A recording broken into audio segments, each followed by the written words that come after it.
الصيد وغريزه في الانسان. فالصيد بالنسبه لنا ده رزقنا واكل عيشنا وهوايتنا. الملك فاروق واسرته كله ابهات وكده كان بيجيبنا.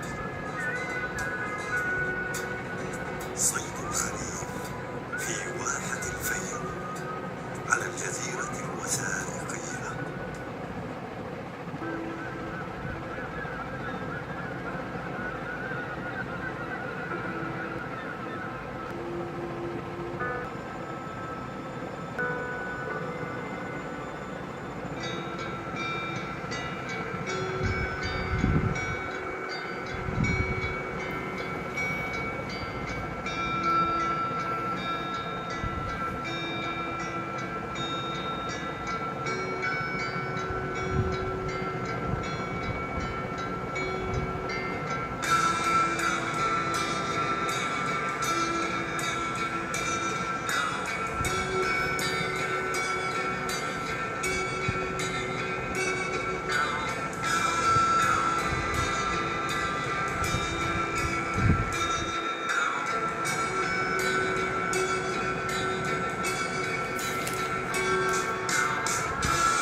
شغلتنا دي الصيد. شغلتنا صيد وراثة ورثها أبا عن جدا بحكم وجودنا على بحيرة الأول. والعرب أساسا بيبقى هم أهل الصيد قديم الأزل، يعني الصيد ده بدمهم. بداية الشغلانة دي في الفيوم والدي وعمي. كان بداية الصيد كان هم اللي بيصطادوا وياكلوا، يعني كل واحد بيصطاد أكله لأنه بياخد جميل أكله ومشهور حاجة طبيعية، مرعاها طبيعي وكله ولها متعة في صيدها يعني. بالحكم وجودنا على بحيرة قارون بيد بدور المهاجر كان يجوا صيادين من مصر الأول وكده، وكان من قديم الزمان يعني بيجينا صيادين الأسرة المالكة الملك فاروق وأسرته كله أبهات وكده كان بيجوا لنا أصلا.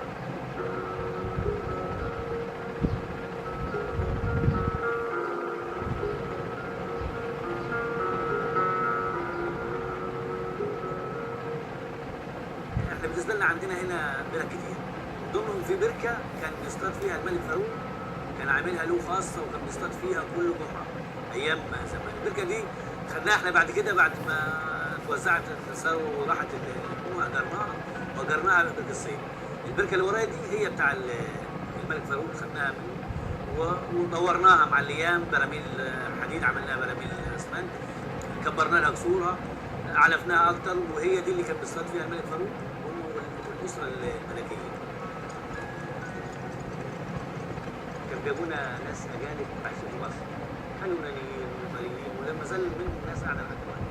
بدأت الناس تجيب رحلات هم يتعاملوا مع شركات سياحية في إيطاليا ويعملوا رحلات. والدي كان منظم رحلات، يعني إيه، كان بيجيب له الجروبات دي ويسكنها ويطلعها. طلعت أنا يعني اتولدت ونشأت لقيت والدي من الشغلانة. فبدأت يعني هو يطلعنا معاه مرة وعمي وده، ونطلع في مرة لحد ما بقت الشغلانة إيه، احنا اللي دايرينها.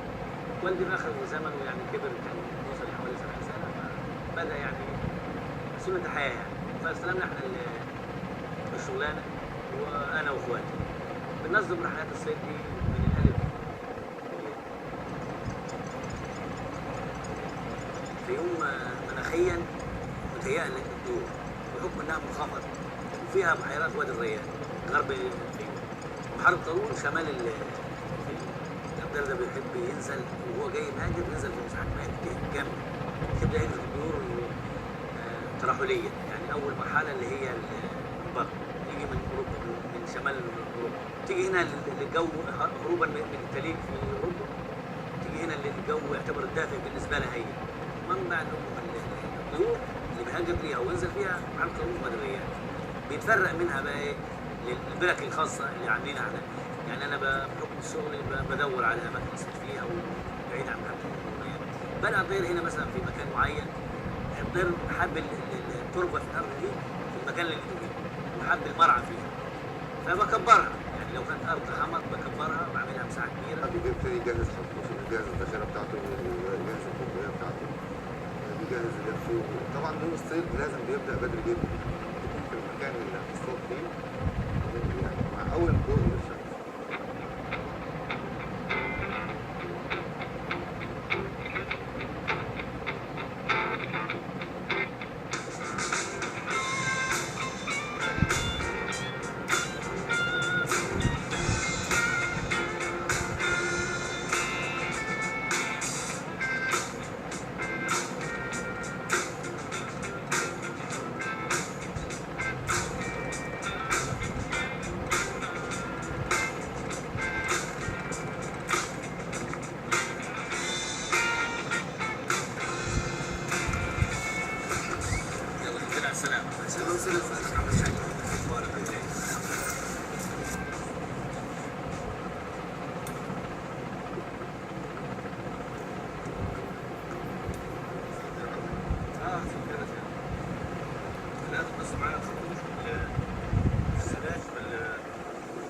طب مين اللي هيبقى مع مين ومين مع مين؟ يعني هنبقى مع بعض مثلا بص انتوا اللي ماسكهم وين؟ الاثنين اللي هينزلوا.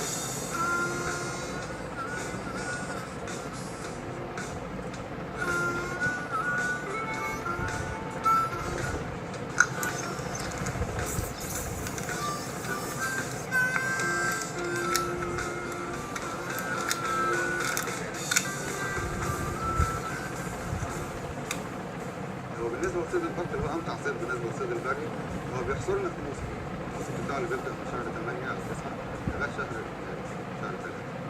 بعد كده مبقاش فيه بط أصلا، طبعا بيرجع أصله تاني. فخلال المدة ديت يمكن يعني الأسبوع اللي فوته في الصيد بكون زعلان جدا لو أنا اليوم ما استفدتش حاجة طول الأسبوع.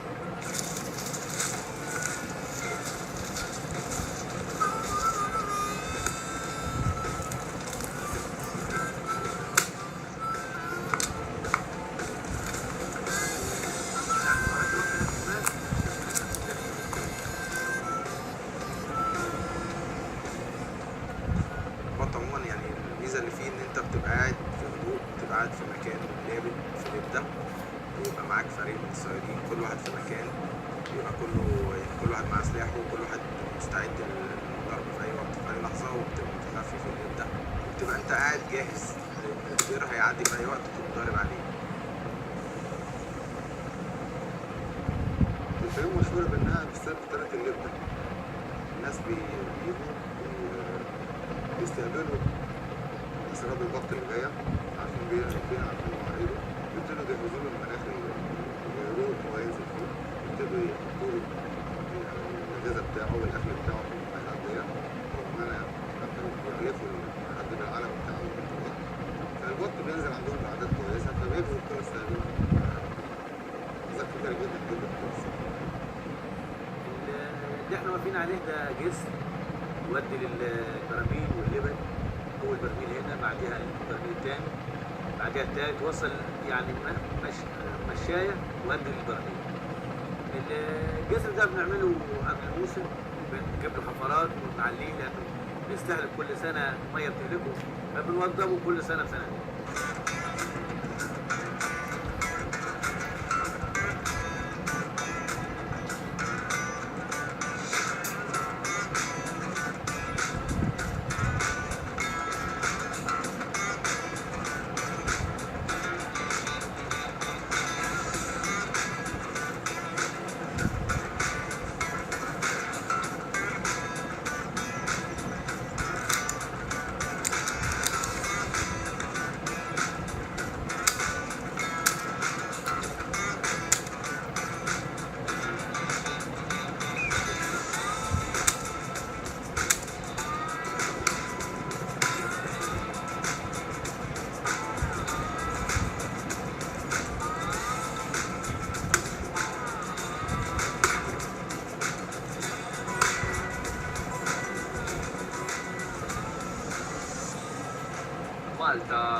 ترك خفق جديد بالسيزون هو أصير خفقة لا ساويها في أوروبا كلها على طول السسبنشن يجوا هواك ونصفوا الضوء عرفتي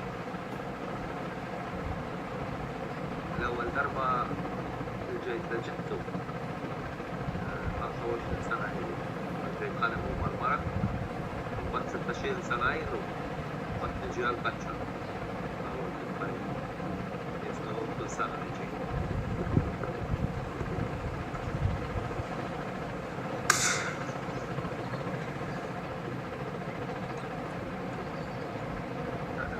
فكسيتا تقلودو يجوا عليك شكيرو ووك وبالفن أمور جواديرة موتين كويس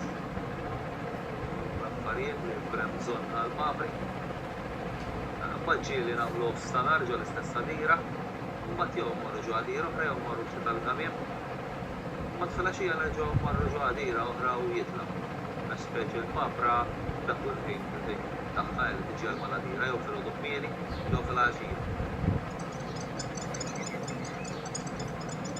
البط من الطيور الحساسة جدا، يعني مش زي الحمام تلاقيه أقرب منك أو اليمام تلاقيه طاير فوقيك أو كده، لا البط حساسة جدا جدا جدا. بتعدي من هنا بنحط الخيالات قريب من هنا ناخد معاها الخيالات اللي هي بتاع البط الرسمي. الخيالات دي مجرد يشوفها طير فوق البطه مثلا او البطه نوعها بتنزل عليها، او لو مش هتنزل عليها مش أي خطر بيهديه. عشان كده بنحاول ناخد قدر الإمكان الحركة تبقى قليلة، الملابس تبقى زي الطبيعة اللي حوالينا.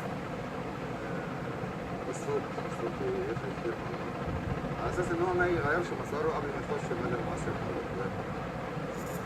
السيد اذكى من الطير، لانه السيد اللي عمل الخدعه دي عمل خدعه انه يخدع الطير وبيرتب لها يصطادها ازاي بناء على مساعدته. والسيد قاعد الطير بيبقى داخل على الطريق عايز حاجه تشده ناحيه الصياد، الصياد عايز يكون فوق في الرينج بتاعه. يعمل لها ايه عشان تعدي من هنا؟ يحط الخيالات قريب من هنا ياخد معاها الخيالات اللي هي بتاع البط البلاستيك. الخيالات دي مجرد يشوفها طير فوق البطه مثلا او البطه نوعها تهدي تبقى ماشيه مهديه فوقيها لحد لما تلف ترجع عليها تاني. الطير نفسه بيسمي فوق ما شايف الخيالات دي يلف لفه اتنين ويرجع على الخياله نفسها. هتودلهم الخيالات دي؟ حته الصيادين. الخياله دي بلاستيك عادي هو جامد معموله على شكل من تحت على شكل مركب عشان تبقى ثابته في الميه. ده خيط نايلون ما يبقاش ظاهر في الميه وهو مركب، لها آلة رصاص بتثبتها في المكان نص متر يكون فيه، بيبقى وشها مربوط في وشها قدام عشان تعوم حواليه ويبقى وشها في الهواء. الخيالة دي بتبقى مرمية مثلا 3 أو 4 أو 5 أو 10 أو 50 كل واحد على حسب ما عايز يرمي. دي بتبقى عن قرب لللبدة حوالي من 10 ل 15 متر.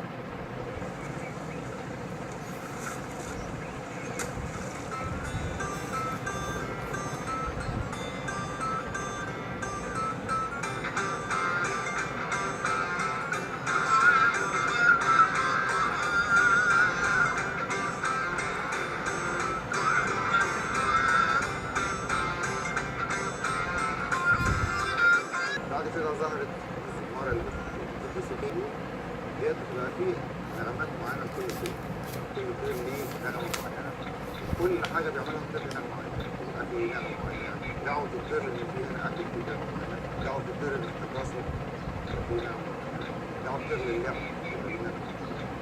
فادتنا كتير لأن ابتدت تفصل كل الأصوات بتمثل إيه الطير، وكل نوع طير وليه نغمة. الجهاز ده فيه اصوات طيور اللي بتنزل البركه وعمالة بيبقى طيور كتيره. ده اصوات الطيور يبدا مثلا ده حسب الطير اللي هو جاي. ده الجهاز هنقول مثلا ايه هنبدا بده الصوت بيتحول من الجهاز للسماعه بره طبعا. ده نوع اسمه خضاري، ده البط ده اسمه خضاري. لو عايز توطيه تعليه براحتك معاك الجهاز. وده يا سيدي نوع ملموس. وده كيس حاجه اسمها كيس برضه من انواع الطيور البط اللي بيجي هنا. الجهاز ده يعتبر فلاشات بتركب عليها اصوات الطيور اللي انت عايزها، والجهاز ده ما الا بينفذ الاصوات اللي انت مركبها. في جهاز بيبقى عليه 1000 صوت، بيبقى عليه كبير يعني، حسب ما انت عايز.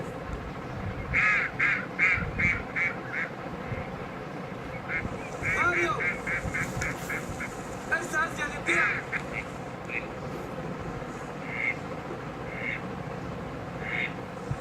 هيوصلك اصدار ماريو ولا؟ بقى البركة يصبح عشان البركة هي تشالنجينج أكثر، واحدة من التايب تشالنجينج، بالكم مالتا ما يجوش برك فتيت. البركة هي تشالنجينج أكثر، تمشي أكثر، تفتح فيها أكثر، تختار مديك كويس، كازات، صفافر.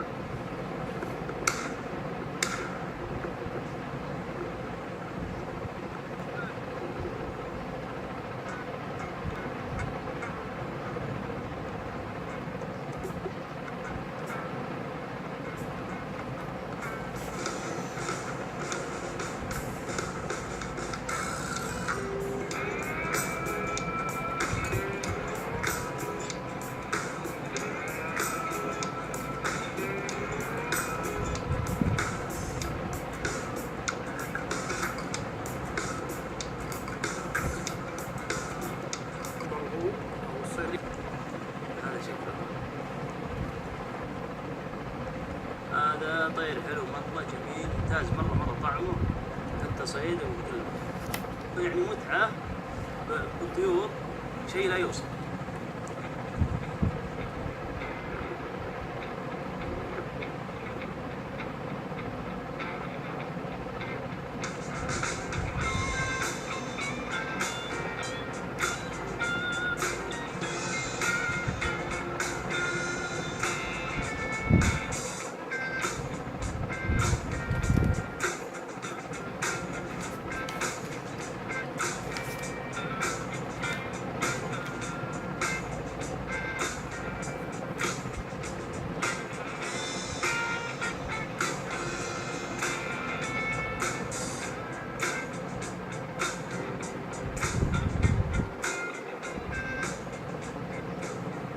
مع فهد جاي من السعودية وجايين مصر هنا، جاي لأصحابنا ربعنا في وقت القمري هذا وقت الحمام نصطاد عند الشباب.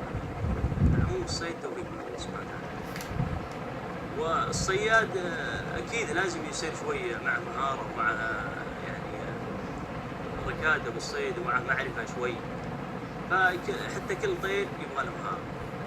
يعني مو بأي صياد يجيك واحد صياد يصير عارف كل حاجة بالطيور، لا، يعني كل طيور لها ناسها، فكل واحد يمارس هواية لازم يعني يتدرب عليها، يروح مع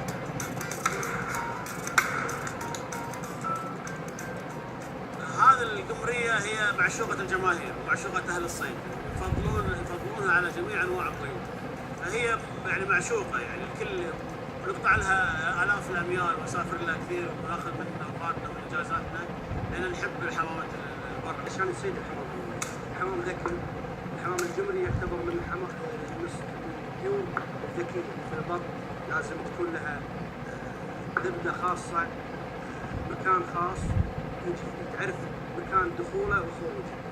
انت تتخبى بين الشجر. طائر القمري لما يجي يشوف الشخص تحت يحاول يبعد عنه، عارف ان ده يعني احتمال انه حيوان، فانت تتخبى لابسين لبس مموه. لازم الواحد يشوف له مكان كويس، سواء يحمل له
فتح عيونه على الصيد.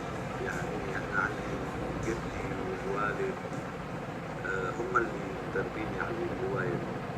يعني أنا ابتديت هوايات كتير بس الأساسية هي الصيد، ومن محبتي إلها عملتها المصلحة بتاعتي. في سوريا أنا شغال عندي محل أدوات صيد، بس للأسف الأحداث شوية وطلعنا مصر من 3 سنين، ودلوقت عايش في مصر والحمد لله. يعني اشتغل عاملين مطعم صغير ومشي الأمور الحمد لله، ونقضيها تقريبا يعني بنوادي وبطولات ونطلع صيد في مناطق. بس انت كل واحد بيطلع مع واحد بيسموه شكاري، في مصر يسموه شكاري، ولو يقول لك بتدوري ايطالي، يعني له كذا اسم. احنا بنقول انه رزق الصياد بيجي من الراجل اللي معاه. لو هو فاهم هيدله اكتر وهيوجهه اكتر، لو هو مش فاهم هيضيع منه الصيد. السكري اللي هو يعني ايه ورا الصياد، يعني مساعد، يعتبر هو مساعد، بس هم قالوا عليه سكري. يعني كلمة اطلقوها بس انا مش عارف ايه سببها او ايه ملحوظتها. زي نظام مساعد صياد بس مش عارف هي اسمها سكري.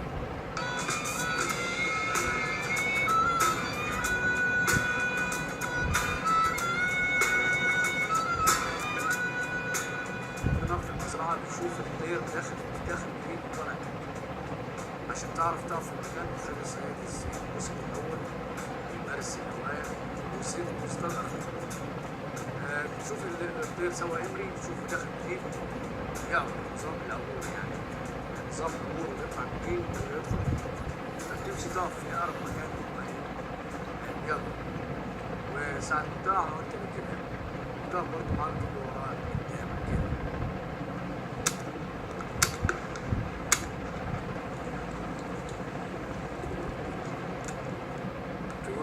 بتبقى صعبة شوية في الصيد بتاعها، لأن بتبقى على ارتفاع عالي جدا وبتبقى بسرعات عالية. بالنسبة للإمري سريع طبعا جدا في الطيران. المنافسة بينك وبينه ما بتستمرش إلا جزء الثاني. المنافسة سريع جدا، بيعتمد على إن أنت تلحق إن أنت ترفع عليه مسؤوليتك، تلحق إن أنت تضربه في مكان تقابل فيه مع فدي بتبقى جزء من الثاني. واهم حاجه بقى في اللحظه دي ان انت ما تترددش، ما تقعدش تتفرج. يعني الكبار كانوا بيقولوا لنا ما تتفرجش على الطير، لان ممكن ترفع عينك على الطير وتتفرج عليه على ما تختار واحده تمسك عليها وعلى ما تختار مكان عشان تتجمع فيه، دي ممكن تضيع عليك الطير اللي جبته.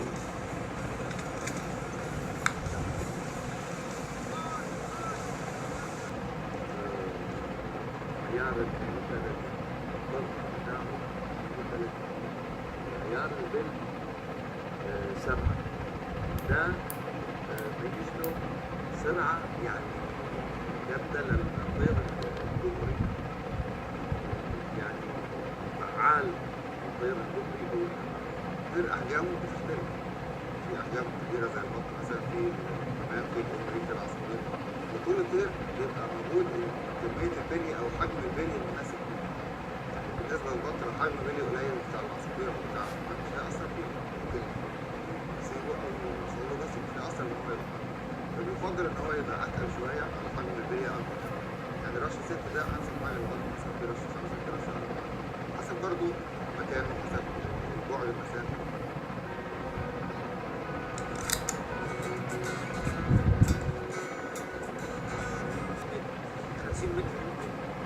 معين تجيبها. لو انت شايف ان واحده مثلا جايه رف 5 6 واحده منهم قعدت وتلاقي لسه بيلف ولف دخلك في مثلا بتطلع لفوق وبعدين ترجع لتحت، ما تبداش اللي فوق تبدا من تحت، لان اللي فوق امر من اللي تحت.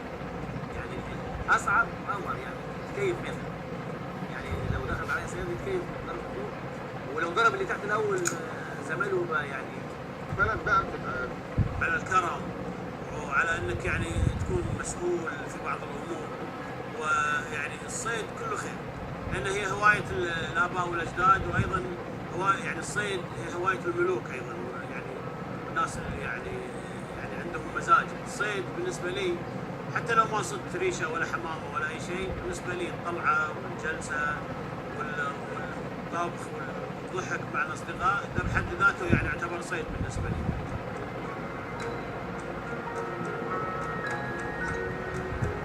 انا يعتبر بصرف اكتر من نص مرتبي الشهري على الصيد وهوايه الصيد. في الاجازه اللي انا فيها، الاسبوع الاجازه اللي انا فيه من الشغل، بطلع اصطاد. ممكن اطلع اصطاد مثلا في الاسبوع مرتين او ثلاثه. أسست عليها ولقيتها أجمل حاجة في الحياة صراحة. حاجة جميلة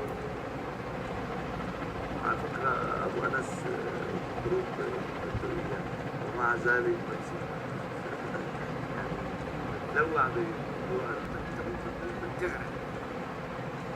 شوف ممكن تشوف البطة يوم عشان تجيب مثلا بطة احنا في نظر ناس تانية هي ما تسواش، يعني في نظرنا احنا وفي نظر الصياد تسوى. في موسم الابري لازم تجري هنا ولازم تجري هنا ولازم تجري. عشان ايه؟ عشان الصياد في الاخر يطلع ايه؟ مبسوط ومصيد ومش زعلان. الصيد بالنسبه لي انا علمني حاجات كثيره، ولكن بالنسبه لي هو هوايه ومشروع اكل عيش. فالصيد بالنسبه لنا ده رزقنا واكل عيشنا وهوايتنا وحابينها، لانه هي فيها متعه اكثر من انك تاكل عيش فيها. يعني بتبقى متعتها كثيره. ده حتى لو الصياد جنبيك ضرب واحده وتكيف منها قراب، انت بتكيف منها 24 قراب.